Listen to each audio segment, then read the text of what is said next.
чухал асуудал хэлж байна. Сайд нар налгаа. Нэг засгийн газар бол нэг сайд яг нэг мэдээлэл хийх ёстой. Бус сайдууд нь хариулаад дэмжлэг үзүүл явах ёстой. Гэтэл өнөөдөр Наранбаяр сайдаас гадна 3 төрлийн нэрийн бичгийн даргын мэд засгийн газрын нэгдсэн мэдээлэл орж ирэх ёстой. Түүнээс биш нэг 3 байгууллага нь улсын хурлын харьяа байгууллагын тухай ч юм уу. Эсвэл олон улсын байгууллагын судлаачдын байр суурь бид нар сонсгоогүй байхгүй. Тэгээ ерөөсөө энэ хилцгээс эхлээд оруулж ирж байгаа байдал энэ төр бол ерөөсөө тийм сонирн байна. Засгийн газар яг хүүхдийн асуудлыг хэн манлайлах ёстой юм? За захин орчинд хүүхдийн эрхийг хамгаалах асуудал хэний асуудлын гэх юм бол одоо яг тэр сайдаараа толгойлуулаад бусууд нь ажил хийсээр орж ирэх ёстой. Яг ганцхан Наранбаяр сайдын асуудал биш шүү дээ. Наранбаяр сайд ажлаа зохицуулаад ирж болж байгаад нөгөө 3 сайд за магадгүй энэ хүүхдийн асуудал ярих сангийн ам, соёлын ам ч юм уу байх ёстой.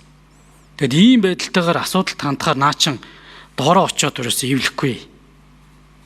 За тэгээ Наранбаяр сайдныг хуулийн төсөл танилцуулж ийн л нэг юм хийх гэж байгаад.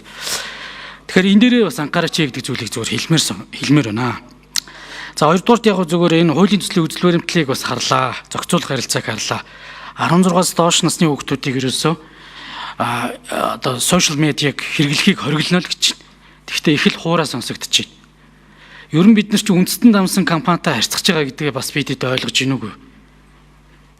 Ер нь зүгээр тэр нөхдүүдийн тавьдаг шаардлага дотоодын хууль тогтоомжоо гаргачвал бид нар бас судлаа. Энэ төлөөлөгчийн газараа байгуулах хэсгийг шийдэй гэдэг. Түүнээс биш одоо ингээд бидэд бүх юмыг болох гэж байгаа юм шиг нэг юм хуурай хууль хийгээд байгаа юм. Би бас жоохон ойлгохгүй байна. Хоёрдугаарт ерөөсөө гол асуудал маань хүүхдийн эрхийг одоо захим орчинд ингээд хязгаарлах гэсэн илүүтэйгээр тэр хүүхд рүү ийм одоо хууль бус зүйл гэдэг юм уу? Янз бүрийн байдлаар зөв бус харилцаа үүсгэж байгаа хэрэглэгчийг таних. Ерөөсөө энэ анханасаа хүүхд байна уу? Насанд хүрсэн хүн байна уу? Захим орчинд ерөөсөө хэрэглэгчийг таних. Юугаар баталгаажуулж цаашдаа энэ сошиал медиад орох юм бэ гэдэг зүйлийг л бид нар тодорхойлох хэрэгтэй. Захим гарын үсгээрээ юм уу? Утасны дугаараараа юм уу? Эсвэл одоо тэр бидэд 12 оронтой тоо баг штэ. Иргэний бүртгэлийн дугаар. Энгөөрөө байх юм уу гэдгээ бид нар тодорхой болгох хэрэгтэй. Хэрэглэгчийг таньжиж дараа нь тань. Түүнээс биш зөвхөн одоо юу гэдэг насанд хүрсэн эсэх асуудлыг л одоо шийдэх хуулийг ярина гэх юм бол би бол одоо ерөөсөө энэ бол жоохон зохицуултны хэцүү л байх. За яг хөө тэгээ оролдоод үзэх хэрэгтэй. Хүүхдийн асуудал чухал байна. Захим орчинд хүүхдийн эрхийг хамгаалах асуудал чухал байна. Тэгэхээр энэ зүйлээсээ бас анхаараач гэж хүсэж байна. За тэгээд зөвхөн гол хэлэх гэж байгаа санаа маань ерөөсөө энэ нийгмийн дэд үтцийн асуудал та түрүүн сая инх бол гишүүн Эрдэнэ бол гишүүн хэлчүүдээ. Энэ асуудлыг шийдэхгүйгээр захим орчны хязгаарлалтыг тавина гэдэг бол бас хэцүү. Өөрөөр хэлэх юм бол хүүхд захимаас гараад community center ороод үнгүүл секц дугууланд орох болцоо байна уу? Наад захын сургуулийн барилга байгууламжийн стандартаас эхлээд бүх юмыг үүснэ, өөрчлөн гэсэн үг. Тэгээ өнөөдөр бүгдээрээ хүүхдийн парк дээр очиод үзээрэй. Та хэд бүгд хүүхдтэй байх. Яг ингээд ажиллахад тэр zipline гэдэг ганцхан тоглоом хүүхдүүдийг соёл зургаж байгаа шүү дээ. Очролдог. Бидэд өнөөдөр байрны гадаа хүүхдүүдийн тоглоом дээр болохоор зүгээр нэг юм гусуур тавьчих. Тэр zipline буюу хүүхдүүдийн сонирхлыг татдаг бие бэлтрийг хөгжүүлэхээс гадна том жижиггүй очрол сурж байгаа бие биентэйгээ нөхөрсөг харьцаж сурж байгаа. Тэгэхээр бидэд хүүхдийн тоглоомын стандартаас эхлээд ингэж бодож хийх хэрэгтэй байгаа юм аа. Тэгээ ерөнхийдөө энэ соёлын бүтээлч үйлчилгээний тухай хуулийн тавьсан 18.3-ыг бүгд унгаасан шүү дээ. Одоо яг төсөв үлдэж байгаа.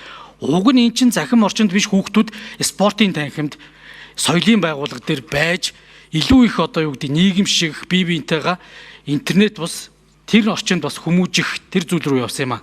Тэгэхээр энэ бодлогыг тэгэхээр өнөөдөр яг энэ засгийн газрын өчигдөр Архангайд суралдаан болоод тэгээд зарим сайд нар нь яг энэ хар хорин төсөлтэй холбоотойгоор бас ерөнхий сайттай цуг хар хоринд ажиллах юм шаардлага гараад нэг юм болсон. Тэгэхээр өнөөдөр бас яг энэ асуудал дээр яг энэ ажлууданд авчихсан зарим нэгэн сайд нар бол хараахан хүрэлцэн ирж амжааг байхаа.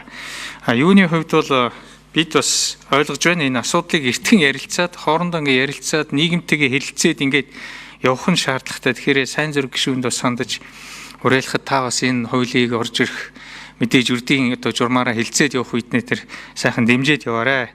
Дэмжиж явах хаа гэж найдаж байна. Үнэхээр таны санаа зовж байгаа үнэн үндэстэн домсон корпорацтай бид харьцнаа. Энэ одоо асуудлыг хэрхэн ойлгох вэ? Яаж одоо энэ хэрвээ тийм хязгаарлалтад орж ирвэл тэрийг хэрхэн үр дүнтэй хэрэгжүүлэх вэ гэдэг асуудал байгаа. Жишээлбэл Их Британий хууль бол жишээлх юм бол тэр хүүхдийн локейшнийг эдгээр харагдуулахгүй болгодог, тэгжээж хүүхдэд хамгаалдаг эдгээргээд заалтууд нь бас нэлээд нарийн байдгийн байлээ. Тэгэхээр таны хэлээд байгаачлан яг бас сандаг очир гүшүүнч хөндөж байсан тэр нийгмийн дэд үтсийн орчим хүүхэд одоо чөлөө цагаа зөв боловсон өнгөрөх ийм газруудын хувьд ч гэсэн тэгээд тэн дээрээ ингээд нийгмийн амьдралд оролцож зөв хүмүүжлийг өөр дээр авдаг ийм зөвлөдүүдийг ч гэсэн бид бас бүрдүүлэх тал дээр бол илүү анхаарах нь зүйтэй. Тэгээд түрүүн би хэлж ирсэн энэ ер нь бол номын сангийн үйлчлэгээ манад ер нь унчихсан шүү дээ. Тэгээд очиод суудаг эсвэл гэрээр ном болгодог номын сангийн ховор. Тэгэхээр ийм номын сангуудыг ч гэсэн нэмэгдүүлэх шаардлагатай. Хүүхдэд бол гэр тэгээд сургуулийн хооронд бас 3 дахь орчим бол зайлшгүй хэрэгтэй.